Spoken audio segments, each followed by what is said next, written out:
What tools do anthropologists use to understand how religion works? In this section, I want to look at a number of influential thinkers and theories about religion. These theories have heavily influenced the way anthropologists approach the study of religion. In particular, they provided insight into the way religion interacts with material culture, social and economic systems, power, and systems of meaning. Let's go back to Emile Durkheim, the French sociologist we've seen before. One of Durkheim's most influential books was The Elementary Forms of Religious Life. In this book, Durkheim explored the relation between religion and society. He argued that the most basic form of religion was practiced by Australian Aborigines who lived in small, isolated, foraging bands at the time Europeans showed up in the 18th century. In an attempt to define religion, Durkheim focused on the opposing concepts of sacred and profane. By sacred, he meant those practices, people, or objects that are considered holy or set apart by a religion. The term profane was used to refer to ordinary practices, people, or objects. In short, that which was not set apart. He defined religion as a unified system of beliefs and practices relative to sacred things. Durkheim also underlined the importance of ritual in religion. He argued that ritual brought people together to create society and strengthen social bonds. As he saw it, society itself is generated in the warmth of heightened social contact, the collective emotion, the bubbling over or effervescence. This energy produced by collective ritual thus served to bind society together. Following Durkheim's lead, many anthropologists have focused on studying rituals. As religions are full of rituals and symbolic practice, this has been a very rich field of study. What kinds of religious rituals are you familiar with? Attending services, daily prayers, the lighting of candles in memory of people, Christian communion, fasting, etc. Do you practice any religious rituals? Karl Marx, whose primary interest was on class struggle, inequality, and the ravages of capitalism, called religion the opiate of the masses. As we discussed earlier, Marx was interested in the division between the proletariat, the workers, and the bourgeoisie, those who own the means of production. Marx viewed religion within the framework of his views on economy and society from a materialist perspective. He noted that religious devotion tended to be higher among the proletariat rather than the bourgeoisie, and saw religion as a response to economic relations, or what he called relations of production. Relations of production made the proletariat poor and defenseless. They needed religion as a balm to soothe their rough lives. Or as he put it again, religion is the opiate of the masses. By this he meant that religion served to dull the pain of a life among the proletariat. Do you agree with Marx that religion's purpose is to dull the pain of everyday life and to uphold an unequal economic system? Now let's turn back to Max Weber, whom we also discussed in an earlier presentation on class and social inequality. Weber wrote at length on the social and cultural history of religion. Perhaps his most famous book is A Protestant Ethic in the Spirit of Capitalism. The question he sought to address in this book was, how did the Protestant Reformation contribute to the rise of capitalism? This is a very different approach from Marx. For Marx, the economy drove religion. For Weber, on the other hand, religion could exert powerful influence on the economy. Specifically, Weber was interested in the rise and development of capitalism in 19th century Europe. In The Protestant Ethic in the Spirit of Capitalism, Weber argued that it was European religion that allowed capitalism to thrive. Specifically, Weber identified the strong work ethic and the high value placed on thrift and discipline among many Protestant religious groups. These hard-working, thrifty Protestants could not spend their money on idle pursuits, so they saved it. Their worldly success through hard work, because of the Protestant work ethic, made them wealthy. The money they saved was deposited in banks, where it became the capital needed to ignite the Industrial Revolution and the rise of capitalism.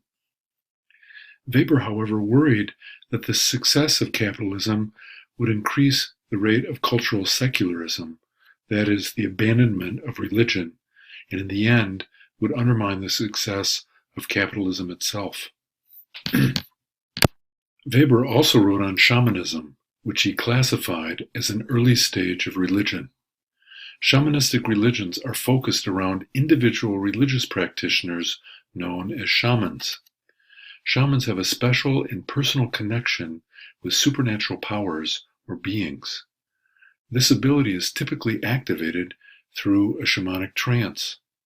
Trances are created by a variety of means, including meditation, fasting, and on occasion the ingestion of a variety of substances, sometimes hallucination-inducing substances. In a trance, shamans can petition the supernatural powers for the benefit of their people. The process of becoming a shaman has also been of great interest to anthropologists. Shamans typically undergo a variety of initiation rites or trials. During the course of these trials, they make contact with the divine, and then the divine guides them right in their shamanistic practice. Different varieties of shamanism have been observed in numerous cultures around the world. Anthropologist Laurel Kendall studied woman shamans in rural South Korea. These women called upon local gods and deceased ancestors on behalf of other women in the community who were seeking assistance with everyday problems such as injuries or illness, troublesome children, a drunken husband, or economic struggles. Once the supernatural powers were channeled by shamanistic trances, they would seek to advise or console the women in need of support. We touched briefly on magic in the last module. Let's return to it here to explore the relationship between religion and magic. Magic is a form of power. Recall that power is the ability to bring about change through action or influence.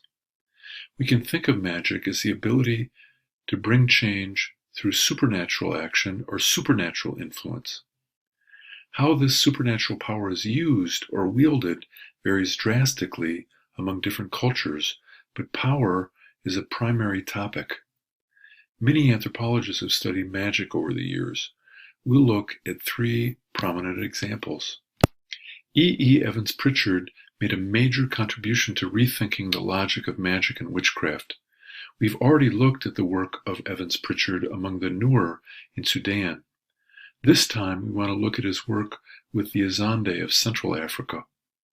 In Witchcraft, Oracles, and Magic among the Azande, Evanspritchard sought to overturn ethnocentric Western concepts about magic and witchcraft. That is, he sought to challenge the idea that magic was an irrational act practiced by simple-minded natives. Evanspritchard argued instead that magic and witchcraft only appear inconsistent and irrational when they're examined outside the context of daily life. Among the Azande, virtually all misfortunes in life were traced back to witchcraft. If you were ill, it was caused by witchcraft.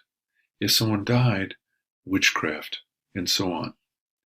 Interestingly, witchcraft could be caused by people without their knowing it. It was considered to be inherited from a parent and could be carried out unconsciously. No spells or incantations were involved, but all misfortunes were caused by it, and many people could be perpetrating it without even knowing that they were doing so. Magic, on the other hand, was a deliberate act among the Azande.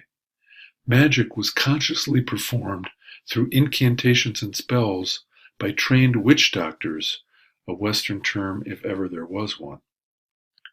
The witch doctor's primary purpose was to counteract the misfortune created by witchcraft.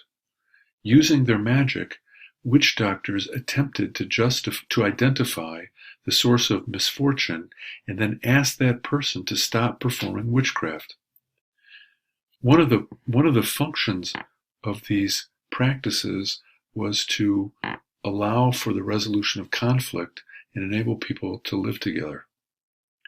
Evanspritchard's work among the Azande was groundbreaking for anthropological studies of magic and witchcraft, and highly influential in its cultural relativism. It became a cornerstone of modern anthropology. As a second African example, we can turn to the work of anthropologist Paul Stoller. His book, In Sorcery's Shadow, relates his experiences in the West African country of Niger. After spending time in local communities and learning the Songhai language, Stoller was invited to become an apprentice to a local sorcerer. As part of that experience, he lived the life of a traditional magic practitioner. He had to memorize incantations. He had to eat special foods required as part of the initiation. He ingested powders and wore magical objects for protection. In short, he took the concept of participant observation to its fullest extent. Stoller claims to have indirectly participated in a sorcery attack that resulted in the temporary paralysis of the victim. He also reported that a powerful village sorceress attacked him with spirits which caused him to experience debilitating physical effects. After this event, he left the field rapidly and returned home. Through his experiences, Stoller began to question the doubts he had about the reality of sorcery. In short, he was pulled in to the cultural logic of sorcery in Songhai society. Recall that at the beginning of this presentation, we cited Ken Guest, who noted that anthropologists understand that religious worlds are real, meaningful, and powerful to those who live in them. Again, our purpose is not to judge a religion or a magic act or sorcery as real or unreal, but instead to understand how it is real to the person who experiences it. Turning to our own society, let's look at George Gmelch's account of baseball magic. Gmelch studied how professional baseball players in the U.S. also resort to magic. Baseball players are notorious for their superstitious beliefs. If they win 3 games without washing their socks, they'll never wash those socks again. If a pitcher touched the bill of his cap before throwing a pitch the last time he struck out a batter, then he'll keep touching the bill of his cap before every pitch.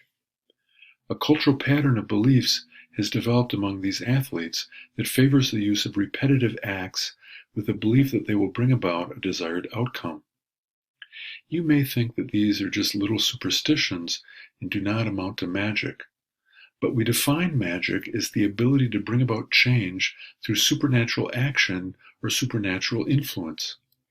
Baseball players carry out these acts of repetitive magic with the specific intent of trying to make a change through these actions.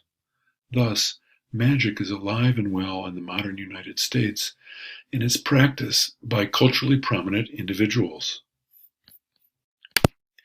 In closing, let's try to define witchcraft and sorcery. Witchcraft is a power inherent in certain individuals that permits them, without the use of magical charms or other paraphernalia, to do harm or cause misfortune to others. Sorcery is a technique of using magical paraphernalia, materials, actions, or words to harness supernatural powers ordinarily to achieve evil ends. But note, witchcraft and sorcery are not always necessarily evil.